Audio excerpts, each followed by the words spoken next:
I'm Bella Bellagio, and I have Johnny Splash here with me. We just finished episode 1 of Reprobates and Saviors, a fantastic novel that you all need to listen to and read. Johnny plays Luke and Carl in episode 1. I play Sophia and Dominique in episode 1. We are honored to have the author of this wonderful novel, Clarence Steen, with us. Welcome, Clarence, to the show. Glad to be here. Johnny and I have several questions for you because we find this novel absolutely fascinating. As we're acting out the characters, we just started thinking about how remarkable it is that these people, a lot of them existed in real life that we had never heard of before. We understand Luke and Sophia are fictional characters, but we wanted to ask, what made you want to write this novel? I know you've written other novels, but what in particular made you want to write this specific novel? About 25 years ago, I was sent to Kingston, Jamaica for a counter-drug conference. The Jamaican government gave us a tour, and at the end of Kingston, the escort pointed out ruins under the water.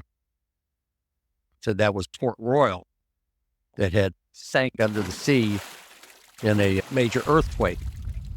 I had never heard of that, and being a history fan, I researched it and discovered that in 1692, Port Royal was pirate central of all the pirates in the Caribbean, particularly the English ones. There was a major earthquake, and the majority of Port Royal sank below the sea, and just significant devastation. I was just a little bit ashamed that I had never heard of that event before. And I thought this would make a great movie or a story. I actually had it in my mind for a couple of decades, and then finally decided that I'm going to try to write a story about Port Royal and that disaster. I was thinking about some fictitious characters that bring life to it, and some of the real life pirates that were there at the time. And then I wanted to see what else was going on in the world at that time. As I was doing some research, I stumbled across this Italian cardinal that was effectively running France, the de facto ruler of France, as the chief minister of Louis XIII right before he died. I'm speaking of 5 months before King Louis XIII died, Cardinal Richelieu, who had been his chief minister, died. He was replaced by Cardinal Mazarin, his protege. Mazarin was originally from Italy. So it was a little bit strange to have an Italian cardinal running France. Yeah. So that intrigued me more, and I started looking into it. Come to find out, he had 5 sisters. One sister had 2 daughters, and another sister had 5 daughters and 3 sons. The cardinal had them brought up to Paris and raised with Louis XIV and his younger brother. And Cardinal Mazarin amassed a fortune and left it to primarily to one of the nieces that was his favorite. She was married off to a crazy guy. She was probably the richest woman in Europe at the time. Is this Hortense? Or when she moved to France, it was Hortense Mancini. And turned out that she and her sisters created a quantity of scandals, not just in France, but the neighboring countries as well. That was another big surprise to me, never having heard of them before. As I started diving into it more, I said, I need to tell this story and include these people. I had never heard of the Mancini sisters until I read this novel, which is such a fabulous novel because it has so much historical data that I had never heard of. And I'm a history buff, and I thought I had heard everything. To find all this information that you put in this novel, I was like, wow, this is real stuff that I never even knew existed. And Hortense, I believe, was she the one that ends up becoming a mistress of one of the kings? She grew up with King of France, but she became a mistress of the King of England. When he was in exile, he wanted to marry her, and her uncle refused. A few months later, he ended up getting the crown back after Cromwell died. Then he didn't want to marry her, but many years later, she ended up being his chief mistress. Most of the characters in the novels are real people. The other ones are to facilitate telling the story. A character from back then, an actual person that was an extreme mystery, was the Count of Saint Germain. He is a character that will be coming up in future episodes of the vodcast. He has so much mystery shrouded around him that there are millions of people fascinated by this character that really existed in real life. So he'll be coming in probably in episode 2 or 3, the beginning of the Count of Saint Germain.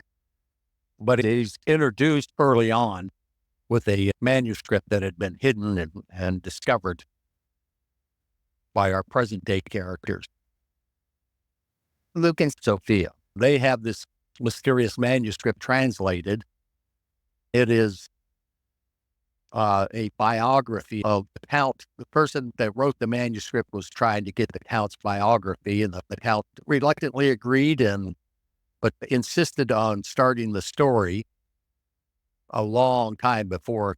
No one to this day knows who his parents were, where he came from, but he spoke many languages fluently, was a tremendous musician on violin in particular, harpsichord, but was a composer, adventurer, did all sorts of things. But nobody knows where he actually came from. I started it initially at the time of Mancini and his scandalous nieces. And as I looked into it more, I read up on Louis XIII and Cardinal Richelieu. Said, wait a minute, there's just too much fantastic stuff here to not include this. in the synopsis, it said the truth is stranger than fiction. When I was in school, I didn't focus on European history too much, but I was still astounded that I wasn't aware of it. I had heard the name of Richelieu, but I didn't know where he actually fit in history and what he'd done. When I went back and looked at it and saw the fascinating character of Louis XIII, whose father was assassinated when he was still young, and his mother, Marie de Medici, was the regent. She was pretty much the wicked witch. For those of you who have watched the Medici stories and movies on TV, you'll be familiar with Maria Medici. So back then, the royals had what they would call their favorites, somebody who was their closest servant or advisor, somebody that they really trusted and empowered. Marie de Medici, as the regent after her husband was assassinated, the day after she was coronated, he had waited 10 years for that, but then he finally decided to go ahead and do the coronation for her officially as queen. And the very next day he was assassinated. That's a little bit mysterious in itself, and there are links to her. She was a regent, and her favorite was the husband of a woman she grew up with in Italy, in Florence. He became all powerful, but she didn't want to relinquish control and the reign to her son when he became of legal age, which just happens to be 13 years old. It's really A 13-year-old, but everybody was getting married at around that age too. She held on to the power for a couple more years, almost 3 years. His guys were supposed to arrest this other guy, the favorite, and they ended up assassinating him. So that's where things really started getting interesting. He banished his mother. She escaped, and it was constant court intrigues. Louis XIII couldn't trust anyone. He stuttered. He was sickly. You would say he was paranoid, except when everybody is out to get you, you're not necessarily paranoid. Cardinal Richelieu became his chief minister, and they were still fighting religious wars, the Catholics and the Protestants. Louis XIII spent much of his life in warfare. As I said, he was sickly and on his deathbed numerous times. He didn't live to be that old. He and his queen finally had a son, a live son, more than 20 years after they were married. wow. Then she had a second son. So when Louis XIII died. Louis XIV was only 4 years old. Queen Anne became the regent, and Cardinal Mancini was her chief minister. That's why there's going to be many books in this novel. Right now, we're just on volume 1, but there's going to be numerous volumes to cover the history of Louis XIV, eventually up to Louis XV. We'll be moving away from France as well. The first 3 volumes are heavily in France, but in volume 3, we get out of France, we get to Italy, we get to England. Then we'll get to the New World and adventures over there. And we'll get across much of the known world. If you use the Count of Saint Germain as the main storyteller to capture all of this history. Supposedly he had a photographic memory, and no one could say who his parents were, where he got all these talents from. I was able to take a lot of actual history and actual people and fill in the bunch of blanks with what could have been. He seems to have unlimited wealth. He was an alchemist, and supposedly he could make gems himself. So that's how he came in possession of the gems. Now you have lab diamonds. Maybe he figured out how to do that early on. Because that would be a few hundred years earlier than the rest of the world figuring out how to do them.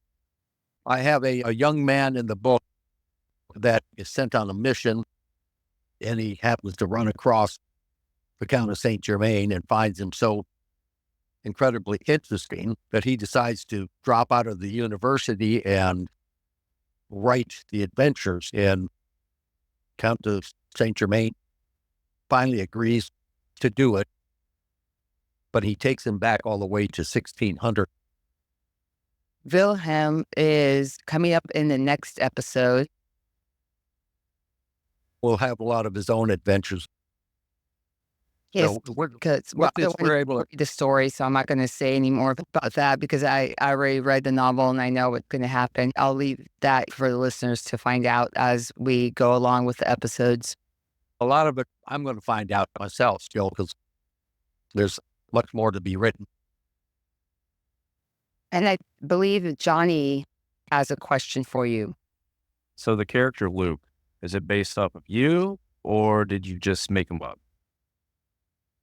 He has a lot of similarities to me. Yeah. He's not as much of a scoundrel. He's more of a savior than a reprobate. So as much as I can research somebody, I try to do. In the book, Louis XIII was a stutterer. So I actually tried to capture that stutter in the writing and try to think not just on one person's perspective of who may have written about him. With Richelieu and Mancini, I've looked at some of their personal correspondence, the letters that they wrote. I've You have read the so memoirs. much information. How many years of research have you been doing? It's probably been more than 5 years now. Doing the research and putting it together. When you're dealing with historical things, that takes quite a bit more work than the fictional aspects of it. The fiction rolls out fairly quickly. The historical stuff, I make a big effort to make it right. For example, right away you have the armoire, and there's a discussion in there. If it's supposed to be holding clothes, there's no place to hang the hangers. One of the delivery guys is noting they hadn't quite invented hangers at that point. Yes, I remember that scene. It was Frankie. That's me. That was one of the characters played by Johnny Splash. It was not too many years afterward. The mode of travel, the time it would take to get someplace. I didn't realize that much of the travel that the king, and he always had a huge retinue of people that were with him. I A didn't, caravan of people. but whenever they could, they traveled by river. Because in the movies, Royal barger. they show them traveling by horse and carriage on land. I always thought they just kind of acted like they were galloping themselves and somebody was clanging 2 coconuts behind them. Like Monty Python. But no, in reality, much of their travel was down the rivers, and they had chateaus or palaces, if you will, pretty much a day's travel apart. Each day they had a place to stay. If they didn't have their own place, Someone else. sometimes when they were out at war, there'd be tents and things like that. But usually, even when they were at war, the kings and the nobles had nice places to stay. Yes. How they portray it in movies. That's typically true. I wanted to get travel times and doing a lot of the research and come across so many errors where they're confusing some of the nieces of Mazarin on who was older and who wasn't, when they were born, so many errors. And to get into as much of the original stuff that I could, because I can make out some French, but I'm not a French speaker. I really can't read it, but I can make things out. Fortunately, there's a lot of things where you throw it into a translator. Comes out a little bit strange, but you can get the understanding of it, where I could find professionally translated documents and the memoirs of the two sisters for that time period. And obviously, they didn't tell the truth of everything either. And I've heard that historians refer to the Mancini sisters as the original Kardashians. More incredible than the Kardashians. The things they were doing were so scandalous that I'm surprised they didn't get beheaded or jailed. The husbands had the right to throw them in convents and have them locked up forever. And actually, the one sister's husband did insist she be in convents as she was on the run. So it was quite strange. Louis XIV was essentially having to be a marriage counselor, and he got fed up with that. So there's things that you don't typically see in the movies. The Three Musketeers, some of those people were real, but they misplaced them in history. A lot of stuff in the Three Musketeers that happened with Richelieu was actually with Mazarin. I strive for as much accuracy Historical as possible. accuracy as possible. Now, a lot of characters that are anonymous simply because history didn't record them. A courier or a LA delivering those messages or hearing these conversations. Some of the conversations are actually based on correspondence instead. Correspondence and the real memoirs. It's a lot of fun doing the research, time consuming, but a lot of fun to learn these things. The first 3 volumes so far, if I were a history professor teaching European history, I would make my students read those. It's more entertaining than a history book. It's very entertaining, and it has so much historical information that I never learned in school. I went to some of the best schools, and that they taught me everything I needed to know, and they clearly didn't, because I've been fascinated by how much I've been learning from this novel.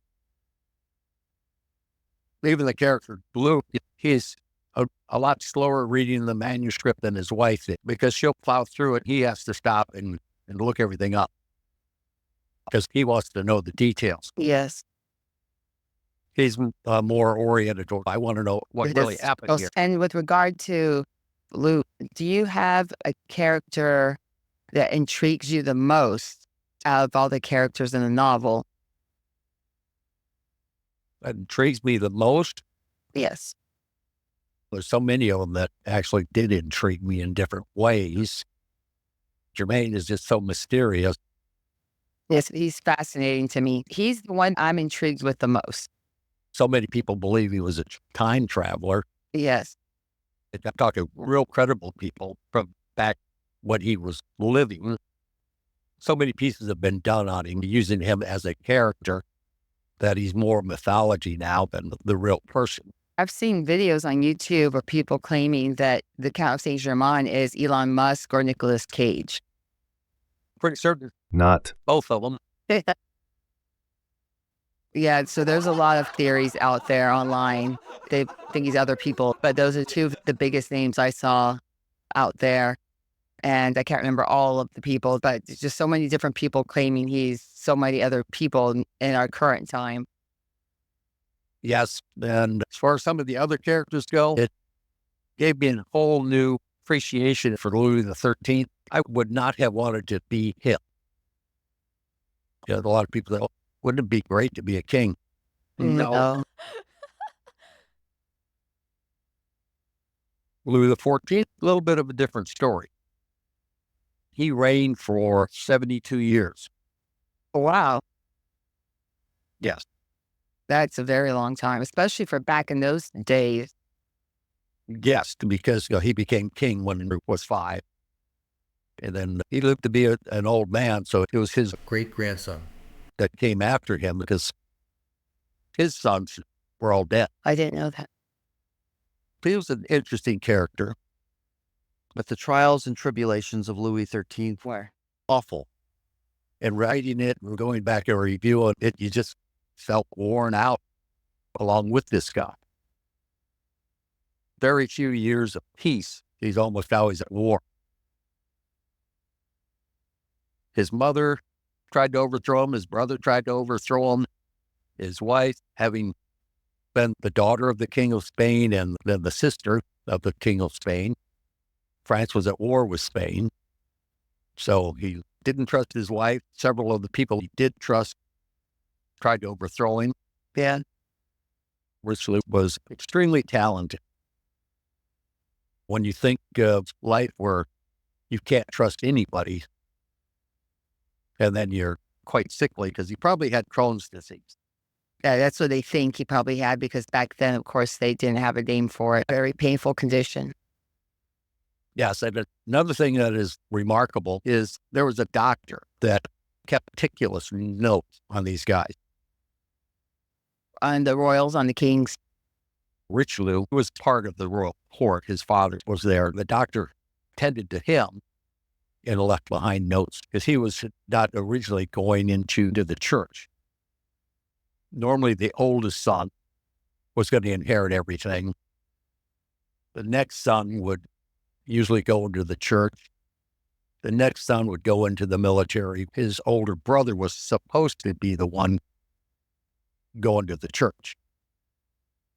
He just didn't want to do it at all.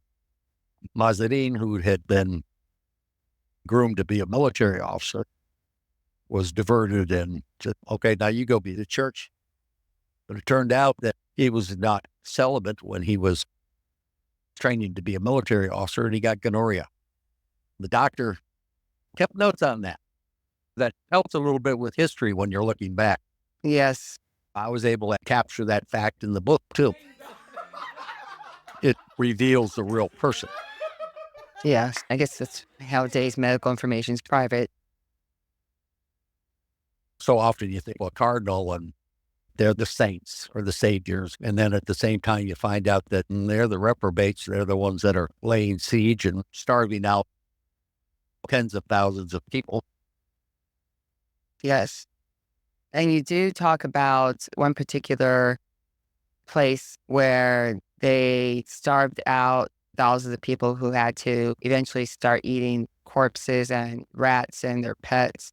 La Rochelle. It was a Protestant stronghold and a seaport. That is all accurate history there. There were people who did write memoirs that you could look back on, see what was happening and what the king was thinking and doing and what he was being advised about. When you think crossing the English Channel with the right winds, you're talking 4 or 5 hours with the ships back then. To find out that one of them was stuck out there for 5 days and couldn't get to either shore. Was that because of a storm? Or no one? No winds or storms. They weren't prepared to be out there for that long. They didn't have enough food, I'm guessing. The worst thing was water, and they were bringing back dozens of horses. Don't tell me they ate the horses. No, they threw them overboard. How many horses did they throw overboard? About 2 dozen. Wow. That's terrible. So the horses drowned. A lot of them were dead when they pushed them over. Why were they dead? Because they killed them, but they shot them before they pushed them over? No, they died of thirst. I wanted to bring that scene of death to life. If you're an animal lover, that's probably a scene that would bring tears to your eyes. Yes, definitely. There are some funny scenes and then some gory scenes, just like real life. There's good days, good things, bad things. It's all brought to life in the novel. I refrain from any obscenity Yes. in the books. It's not a children's book because it does get graphic on the actual history. Which is from a real historical data that you researched. It's because this is what's really happening at the time period. Yes, with the title of the works, with Reprobates and Saviors, more often than not, the same individual is both a reprobate and a savior. That's what I've learned reading this. I find it intriguing that the royals were looked upon as gods, the kings, and the nobility, people looked up to them. Yet they were doing many scandalous things. There's a lot of debauchery, assorted type behavior. Louis XIII was not a womanizer, so he didn't have any mistresses. I think his mother traumatized him. And this is something I didn't believe either initially, that when you'd have these royals get married, somebody'd be in there People making be watching sure they consummated the the marriage. marriage. So you got these two 13-year-old kids with the mother. Audience watching. Yeah, hey, make it happen. I would be a bit uncomfortable in that situation. Yes. You don't want anyone watching, especially your own parents. With the royal births, there'd be dozens of people in the room when the birth was happening. As a female and having a child, I can definitely say I would not have wanted a bunch of people in there watching. What my wife said when my kids were being born, those Lamaze classes didn't work like they said they would. At that point, I was definitely a reprobate in her book. I think I still have the marks of the fingernails in my arm. Are you planning on writing another novel after this one? And if so, any ideas on what it might be about? This one has so much potential that I can take it in so many directions. With the characters being developed, there are plenty of catastrophic events, mysterious deaths, things like that that have happened throughout history that you could put characters into. Several of these characters can go off on their own novels and adventures. If people like it, we'll carry on in that direction. I have another one that I'm rewriting because I wrote it many years ago and it was printed out on a dot matrix computer. I finally had an Apple II GS way back then. I'm rewriting it, tweaking it to make it a little more mature writing, if you will, and to put that out when I get caught up on this a little bit. I have several pages of notes on war stories, as we call them, with things that happen to me and stories that I've been told and things that I've witnessed.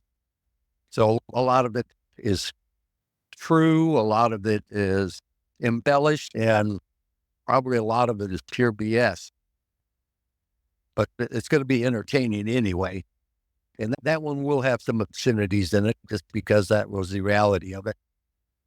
I went to flight school when I was 18. The final push in Vietnam happened while I was still in flight school. So I went to Korea instead and then ended up spending 19 months there. Everybody who didn't want to go back to the States after Vietnam went over there. I got a lot of war stories at that time. And I spent several years as a helicopter flight instructor and got a bunch of my own stories as well. And that, growing up in a family of 11 kids and having gone to 16 schools before I graduated from high school, got a lot of stories from that. And then being married for nearly 47 years, got a few more stories from that. So, And so basically you could write another 20 novels or books. however many years I have left, yeah, I can just, there's no shortage of material.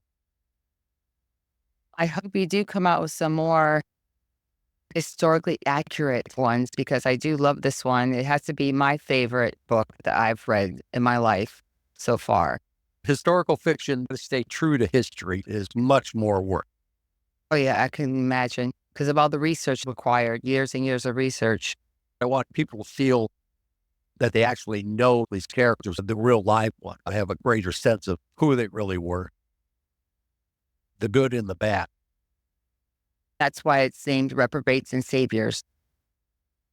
When you look back and find out that this person wasn't all evil, and they actually did a lot of good too. And then you look like this person was not all good. He or she did a lot of bad things. So then we can look at ourselves and say, maybe I'm not that bad, or maybe I'm not that good. Hopefully there are more people that are saviors than reprobates. But in today's society, it seems there's a lot of reprobates. Yes, definitely. But when you look back, it's not so bad now compared to what was going on then with the politics and debauchery. So do you think that if the people in the novel, the historical figures, if they lived today, what would they think? Louis XIII would be much relieved. The 30 Years' War was primarily, and it was a religious war between Catholicism and then Protestantism. Protestants, yeah. And it was primarily in the German states, all because they had all kinds of principalities and the Holy Roman Empire.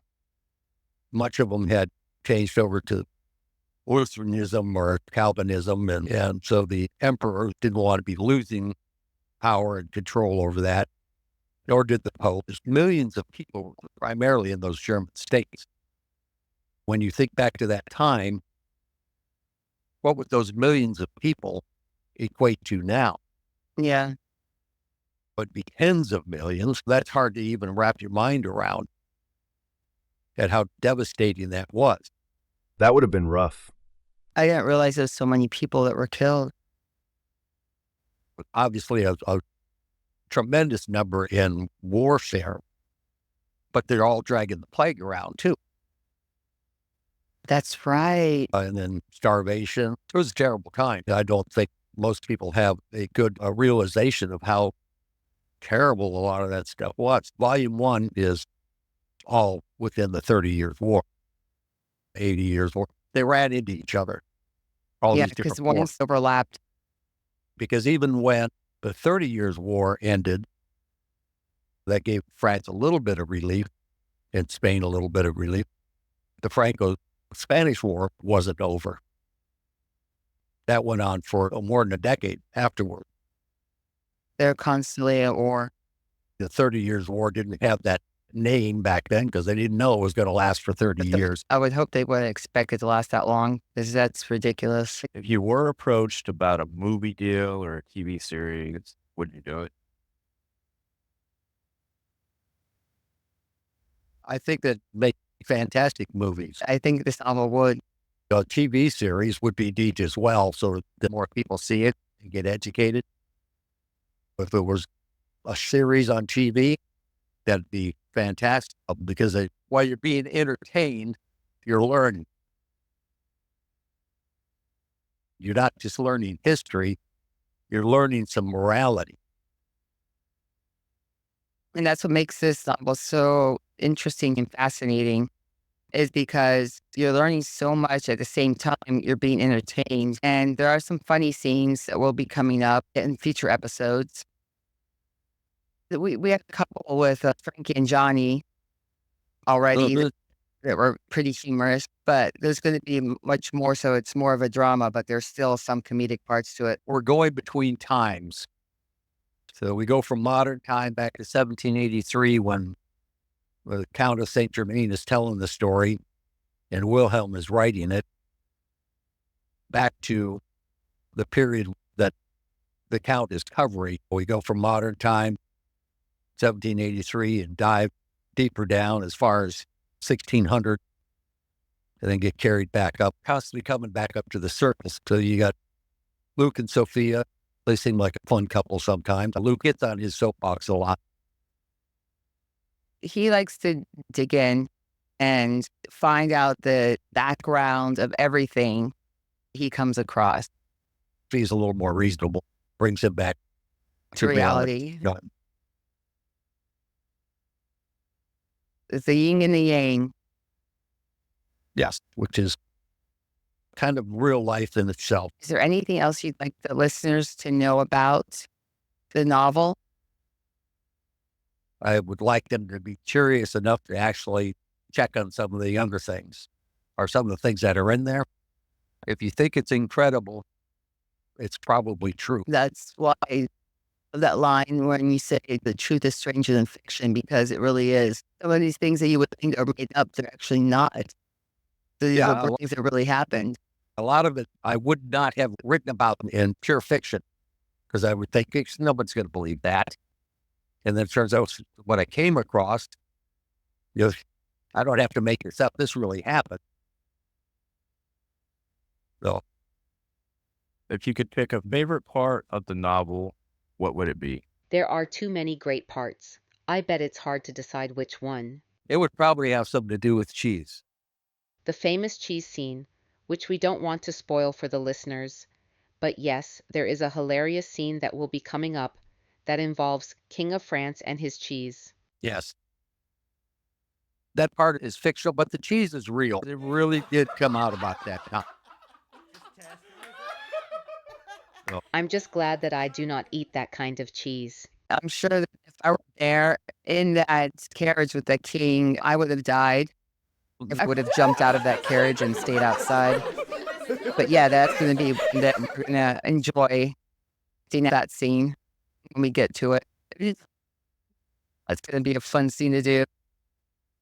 Then I think some of the other ones that were like, you got to be kidding me. There's one in particular, the one guy where they had to whack him in his neck over 40 times before they finally I think killed him. it was Lizzie Borden supposedly that did the 40 whacks. So this was like 30 sometimes then. He was still talking after 20 whacks. Wow. That scene actually made me sick to my stomach. It made me want to puke. Like, it's such an awful thing. It really happened. That's what made me so emotional about it. Was it, wow, this isn't made up. This is real. If it would have been like something that was made up, then I'd be like, oh, this wouldn't have happened. But knowing that it actually happened, that's what made me like, oh my gosh, this is so disgusting. I'm going to puke. I had to fill in some of the blanks, but the event happened, where it happened, when it happened. The history didn't give a lot of the details of the reaction of the throngs of people watching it. I added that because clearly it had to have happened. They had the public executions where there'd be thousands of people watching. They weren't just standing there stoically saying, try to do a better job next time. No, they had to be reacting themselves. It's such a gruesome, painful scene. I just feel so bad for that guy that had to go through it. So some of those are like, it's terrible, but I still wanted to put the reader right there.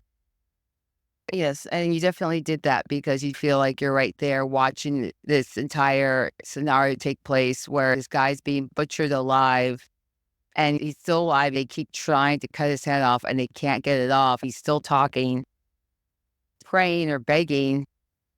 What I had him say, he in fact did say. Because he was praying to God to take him because he was suffering so much with all the wax on his neck and his head not coming off. So that gets a bit gruesome.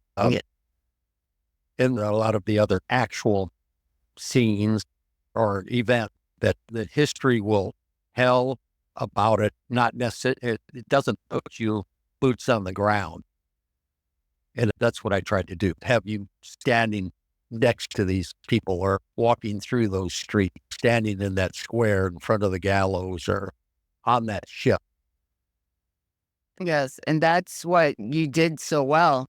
Because when I was reading it, I really felt like, and I know a few other people who have read it who have told me the same exact thing, that they really felt like they were in the story.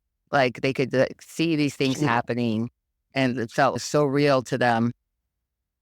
The trip on the ship that Wilhelm made, I was able to relive some of the seasickness I had on a little pirate's voyage one time. A little pirate's voyage? Yeah, it took us 2 days when it was supposed to be 6 hours. And everybody on that boat was sicker than a dog. It was a sailboat designed to look like A pirate. ship. Hey, so was the tiny boat tossed? There was a lot being taught. More than just a boat. Obviously, lots of cookies were tossed and lots of rum. We were on the ship playing pirate with little fake swords and pop guns and real bottles of rum for about 4 hours before we left the dock. Things went downhill quickly. Exactly. I love being on boats. I love going out in the ocean. That's my thing. I call myself a mermaid dolphin. I don't think it's a good idea to get drunk before you get on the boat because that's going to cause a lot of motion sickness What before we got on the boat, but before the boat left the dock. before it actually starts So floating away. we had essentially every pilot from the one entire aviation unit AWOL on Monday. Were you playing with foam swords or plastic blow-up swords? I don't think they had those blow-up ones. We had little plastic ones, and maybe they had some foam things, but I think it was primarily little plastic things, pop guns.